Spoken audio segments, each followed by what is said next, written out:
Hello Bears, welcome to the post-tournament analysis video of Weekend Bear Chess that happened on January the 18th, 2025. First place went to Catholic Anarchist Bear, well done. Second place went to Horsey Goes Lay, and third place went to BeerBoyBear. And BeerBoyBear is a special case because he's going to feature in both of our analysis.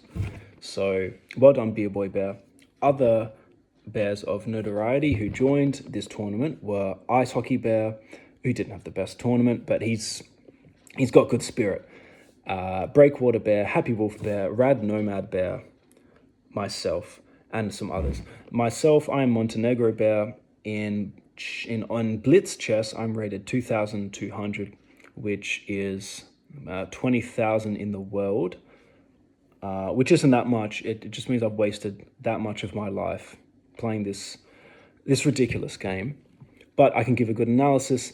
Also, my rating, as we all know, all of our ratings can drop 100, 200 points in one night. That's called tilt, and I got lucky when I got 2,200, so that's why I left it at that, and I'm not going to play any more games. Enough about me, let's get to the games. So, first game we're going to look at is between Rad Nomad Bear, who's playing under Sir Hoot, and BeerBoyBear. Something that you have to know if you're not already familiar with, on the left, this is called the evaluation bar, also known as the eval bar. Basically, the more white there is, it means white is better. And the more black there is, it means black is better. That's a very simplistic and accurate way of looking at the world sometimes. And same in chess. So let's have a look. White starts off with d4, d5, knight f3, c6, and c4. This is all standard. And what makes it good, I mean, you can see Rad Nomad Bear here. He's got a rating of 623, and that's not accurate. You're going to see in this game that he plays much better than this. BeerBoyBear also, I think he plays better than 1,000. And you can take it from me, someone who's been playing this game since he was 9 years old, and all the hours that I've spent on it. It's not accurate. 600s don't play as well as this, especially with opening theory. What do I mean by that? I mean, when white is a d4 player, meaning you push the pawn in front of your queen, it's common practice to push the c pawn 1 or 2 moves after you played d4. It's just known to be good. As same if you're white, if you're playing e4, you also want to play d4 pretty soon after. If you're black, if you play d5, you want to play c5 pretty soon after. And if you play e5 as black, you want to play d5 pretty soon after. These are signifiers that you've equalized. All right, let's get to it. So, some more moves have been played, nothing special. This is all standard. You don't really have to know much about this, although this is a very safe setup by black. So when you've castled, you've put the bishop in this little triangle, and you've put the knight out here. It's very, very hard for your opponent to checkmate you, at least within the next 20 moves. And you don't really have to have a plan. So yeah, it's a good opening if you sort of want to test out this style of play. And Rad Nomad Bear starts playing a bit strange. He plays a4 for no particular reason. Knight c6 is the answer, and then he puts his bishop out. It's generally known in chess that you don't want to give away your bishops without a good reason. And after a6, Rad Nomad Bear does do this, but I guess what he's trying to argue is now he's created what's called a backwards pawn. Backwards pawn on c6 here is a pawn that can't go forward without dying. So if it goes forward here, it can't right now because the c5 square is covered by the pawn. Yeah, there are some tactics there, but the point is white is going to try and take advantage of this, not necessarily to take it. What you could see is something like if a knight, let me grab this, if the knight ends up on this square in front of the pawn, it's called a blockade, and it can be super powerful strategically, and you've basically used the pawn as their own weakness because it is a liability. What black is going to do is black is going to try and sort of sacrifice it or use it as a decoy to get some great development. Okay, enough about that. White castles, which is what you need to do all the time. Black plays a5. So what black has now realized is they want to get their bishop to a nice long diagonal. This diagonal isn't really working out. So what about putting the bishop here and then, whoops, you know what I mean, on the white square, slicing down there. So that's a good idea by BeerBoyBear. White maybe doesn't see it, but it doesn't really matter because after bishop a6, white just moves the rook over anyway. So white's all developed, black's all developed. Everything's good so far. Black now plays knight d7, and this is a really nice move. To be able to play knight moves backwards shows very good maturity in the game of chess. So well done, BeerBoyBear. What you're doing is you're looking at your pieces and you're saying which one could be in a better position. The knight on f6 looks nice, but one, you're actually covering the scope of your bishop, and two, you're not actually solving the problem of the backwards pawn. The backwards pawn is this one, and now black's plan is obviously to push it, because now once white takes, now the knight is defending the square, the knight will take back. You've opened up the position and you're very active. So what does white do? White now adds another defender to this square. So you can already see the focal point of this game so far has been, is black going to successfully push the pawn, get rid of the weakness, or is white going to try and focus too much on it? That's the strategic battle. And the tactical battle, or what actually happens in the game, is quite different. So black plays e5, sacrificing a pawn because white has more attackers than black has defenders, but maybe it was part of the grand scheme of things. We'll see. Black takes with the knight, white takes with the pawn, and black now attacks the knight. So this is good. BeerBoyBear's just, even though he gave up a pawn, he's using some dynamic play to spice things up a bit. He's put the rook on a nice active line, or file as we say. Even though the knight is defended by the queen, it actually means that the queen is tied down to this defense. The knight can move, yes, but if the knight moves, then the rook is going to take the pawn down here eventually. So sometimes all you need to do is put your pieces in good places. You don't actually have to have a tactic the next move. Just put your pieces in good places. Make sure you don't blunder anything. That's it. That's how you get to 2200. Okay. And that's not how you get there. So Red Nomad Bear just takes the pawn, which is protected by the queen. So BeerBoyBear is looking pretty good right now. He can pack up, go home early, queen c2, and then, yeah, just start pushing the pawns. This is a sort of just, yeah, getting the pawn up there. And now BeerBoyBear has set up a pretty devilish plan. e6 is played, and BeerBoyBear plays bishop to d3. This is called a fork, and it's a super fork because a fork is when you're attacking more than one thing at the same time. Like with a fork, you're dealing with more than one thing at the same time. So the bishop's defended by the rook here. It can't be taken by the queen, obviously. And the bishop is attacking the rook that cannot be defended. The queen cannot come here to defend the rook. It cannot come here. It's a very, you could say, fortunate fork. I don't know if BeerBoyBear really understood how great this move is. But Red Nomad Bear has one trick up his sleeve. And this is what you got to remember when you know you're losing, is you just got to complicate things a little bit. Don't create situations where the opponent has only moves. You got to get them confused. And as you'll see here, after taking with check, you're now sort of giving black chances to mess up. Black takes, which is fine.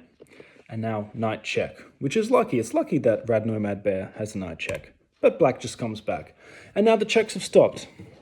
There's no checks. White's attack has finished. What does white play in the game now? What would you play? Would you play queen b3 check? Now, if you're BeerBoyBear, what are you thinking? You've got 5 minutes, 48 seconds on the clock.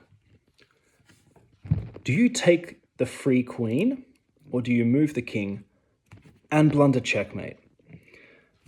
So BeerBoyBear maybe he was drinking a few too many, and he just didn't see that the queen was under attack. And yeah, sometimes if you know you're losing, you just got to take a chance with these sorts of moves.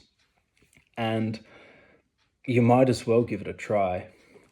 So BeerBoyBear spent 27 seconds and didn't see that the queen was under attack. Sometimes you can have tunnel vision, and he probably spent those 27 seconds looking at two options, which is king h8 and king f8. And we're going to look at what happens if black plays king h8. And this is called a smothered checkmate. Because as you notice here, on the left-hand side, the white bar shoots up and it says M4, which means mate in 4 moves. Now, if you don't know what the mate is here, that's okay. It's very fun, and especially if you learn it the first time, it's amazing, and it sort of makes you love or fall in love with chess. And even if you've seen it before, it still makes you smile. So what happens here? This is a very common theme when you have a queen here and you have a knight as well. First, you give a check here. King only has one move, and again, the smothered mate happens when the king has no squares to go, so it's smothered. Right now, the king can't move here, the pawn's in the way. It can't move here, the bishop's in the way. It has to move back into the line of sight of the queen. But you might be thinking, oh, if I move the knight away with check, then the rook is just going to take the queen. So that's why you have to give a double check. So you're checking with the knight, you're checking with the queen at the same time. And a double check can only be replied with by moving the king. There's no way you can take a piece. You can't take 2 pieces in one move. So you have to move the king. If king goes to f8, then it's going to be queen f7 checkmate again, which is what happened in the game. So king has to go to h8. And now, what next? Are we not just in the same position as before? We're not, because before, the knight was on g5. Now it's on h6.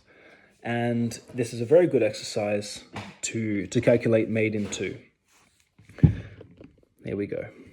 Queen g8 check. The king can't take. The king is trapped. The rook is the only thing that can take. And now you see the checkmate. It's knight to f7 checkmate. The king is smothered. The king has nowhere to go. It's absolutely beautiful. If that had happened in the game, oh boy, that would have been fantastic. Would have been a great way for BearTaria to start the year. But I guess this win was good enough. It's a great way to start the year. Not a great way you would have thought for BearBoyBear to start the year, but as you see, he came in 3rd. So he redeemed himself. I guess we can be happy for both parties. The next game we're going to look at is the craziest game of the tournament. And then I'm going to leave it there because I think the video is getting a bit long. This is between BearBoyBear with the white pieces and Happy Wolf Bear with the black pieces. Again, Happy Wolf Bear here is rated 591, quite underrepresented. So we'll see, because right up until the middle game, they're playing pretty evenly. But it gets very crazy. d4, d5, c4. BearBoyBear might have learned from his game against BearTaria that it's nice to push the d pawn and the c pawn next to each other. So he's done the same thing. Now this is called the Queen's Gambit accepted, when black accepts the pawn.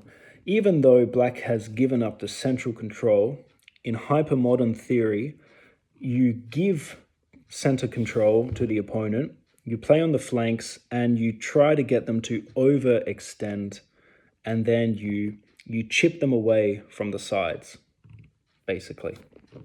It's pretty cool. If you want to look at some hypermodernists, look at Richard Reti. I think it was Hungarian. He had some fantastic games, and he was a hypermodernist. Theoretician. Okay, enough about that. So we give a check. Just some sort of simple moves. Yes, black could have taken the pawn on d4 for free, but he's choosing not to, so white pushes it. Black gives a check with the bishop. Nice. And now black moves this bishop, which doesn't actually do much, but you know, it's a place to put the bishop. Sometimes a bishop just needs a home, doesn't know where. And after f3, white has a nice little pawn chain here. And white has now made black move back a piece, and now white has the move again. So essentially, white has gotten 2 moves in a row. White moves to bishop to e3 here, queen check.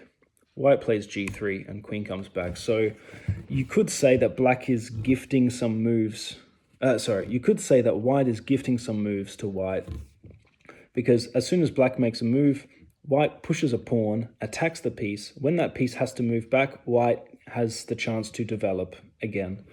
And you can see here, the evaluation bar on the left is now +3, which essentially means white is up 3 pawns.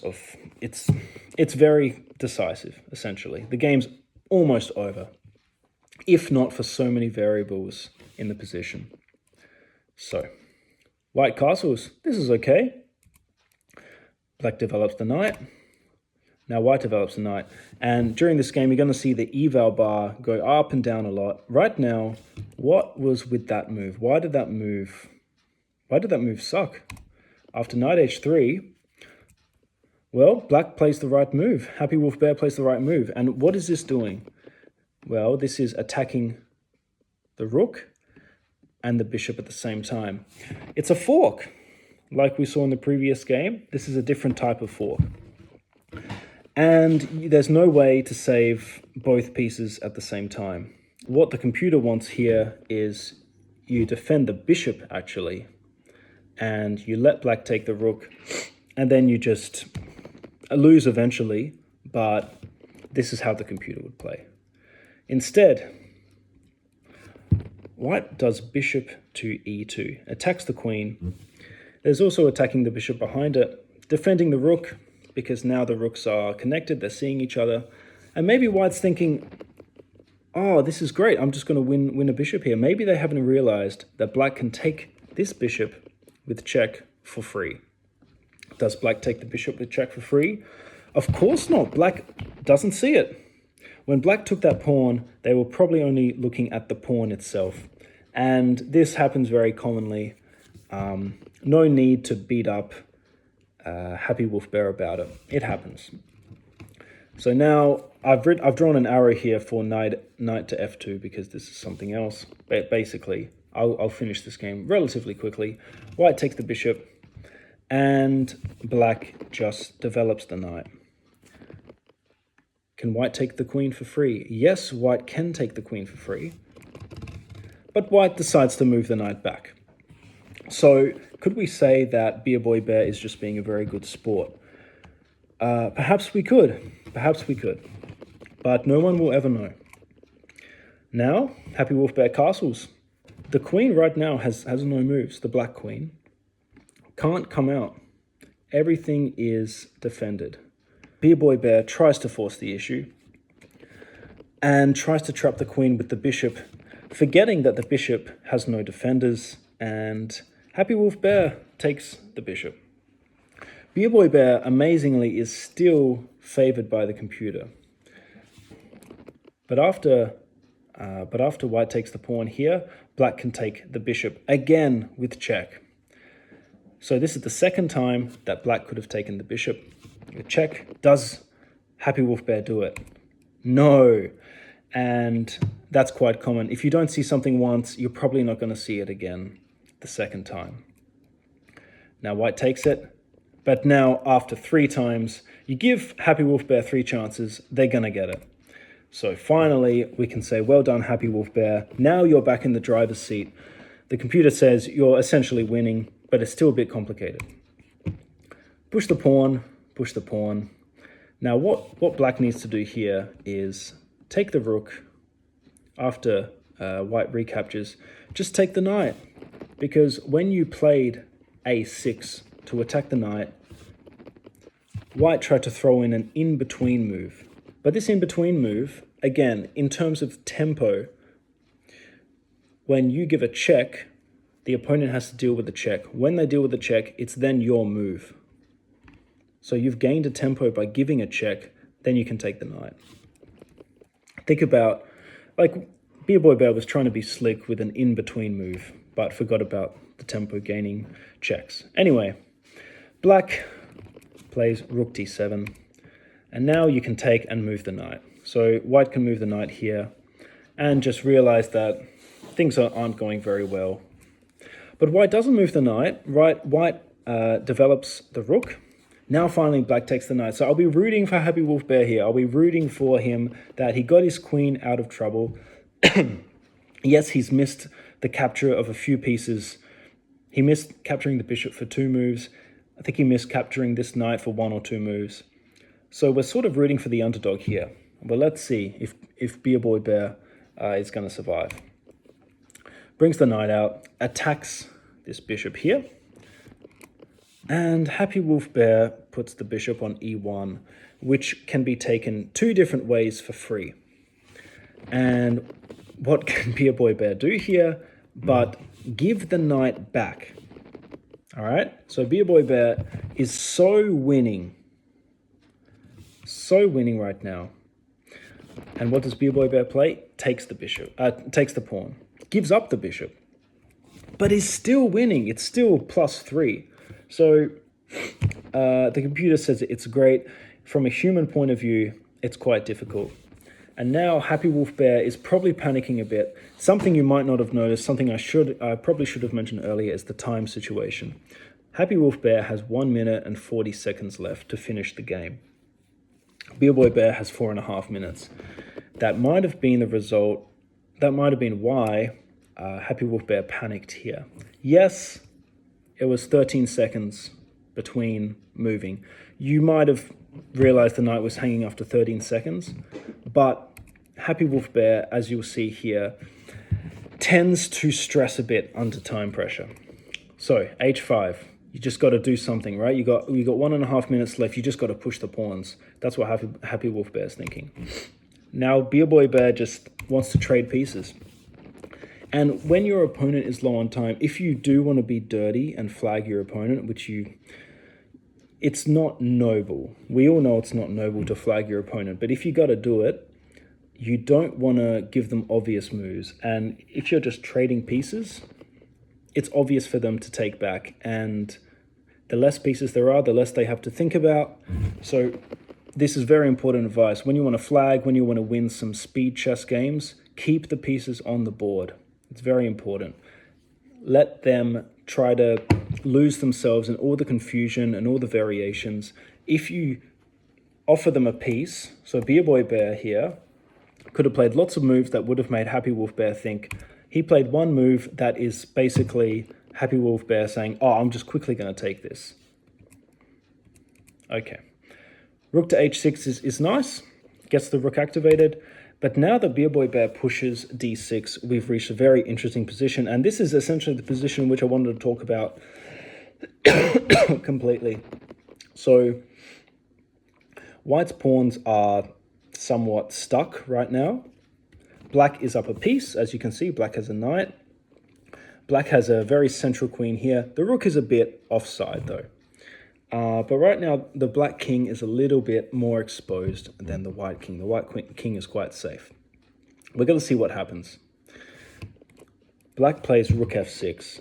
And as you can see here, the computer now says equal. So one move before, the computer was massively in black's favor. Now it's equal. So what happened with this change of moves? White needs to find a move that is not...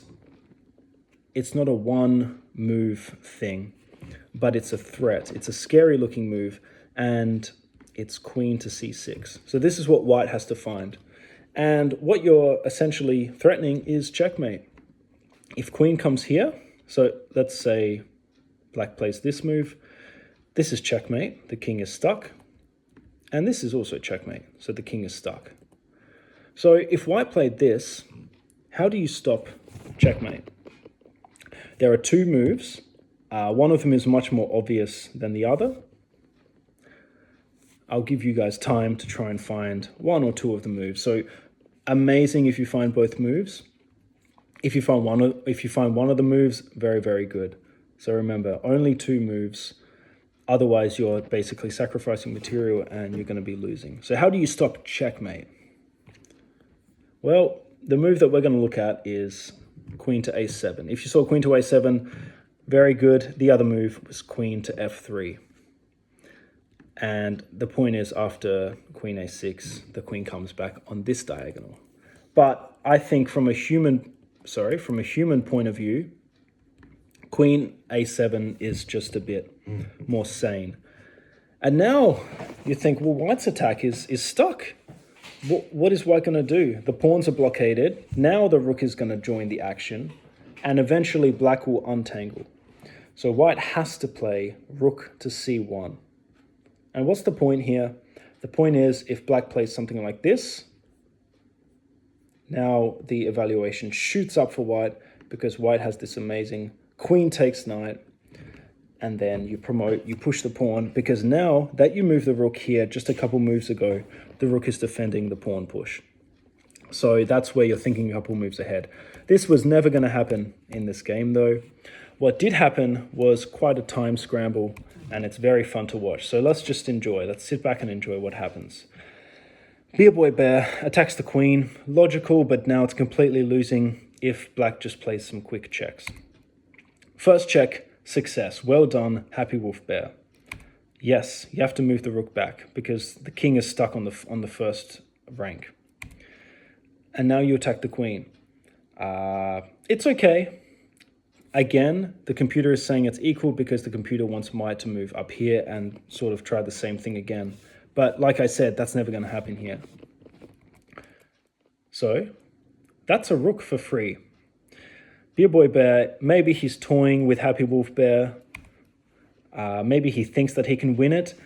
Can Happy Wolf Bear win with 30 seconds left on the clock? He only has a queen and a couple of pawns.